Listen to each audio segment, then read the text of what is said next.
Assalamualaikum warahmatullahi wabarakatuh. Nama saya Noval Nabil dari kelas 10 MIPA 1, nomor absen 24. Hari ini saya akan membacakan hikayat. Pertama, fungsi hikayat. Fungsi dari karya sastra ini adalah sebagai pelipur hati gundah, pembangkit semangat untuk berjuang atau sekedar hanya untuk meramaikan suatu pesta. Perbedaannya, perbedaan hikayat yaitu cenderung terikat oleh bahasa Melayu, sedangkan cerita rakyat lebih luas.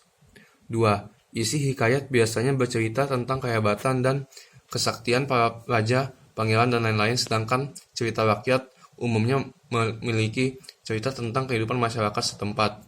3. Hikayat umumnya menggunakan kata pembuka al-kisah, sedangkan cerita rakyat menggunakan kata pembuka pada zaman dahulu kala. 4. Hikayat biasanya menggunakan kata penghubung maka syahibul hikayat, syahdan pada itu, dan lain-lain, sedangkan cerita rakyat menggunakan kata penghubung kemudian selanjutnya, begitu pula, dan lain-lain. 2. Macam-macam hikayat. Pertama, ada epos India, ada cerita asal Jawa, ada cerita rakyat, ada sejarah dan biografi, cerita Islam, dan cerita bertingkat. Kaidah kebahasan hikayat, majas, konjungsi, dan kata al-kais. 3. Perbedaan humor dan anekdot. Berbeda dengan anekdot, humor juga bisa berasal dari ide imajinasi atau rekaan penulis dan pencerita teman-teman.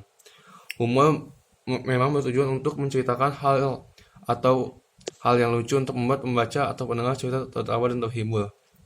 Selain idenya tidak harus berasal dari kisah nyata, perbedaan antara anekdot dan humor juga terletak pada tujuannya ini.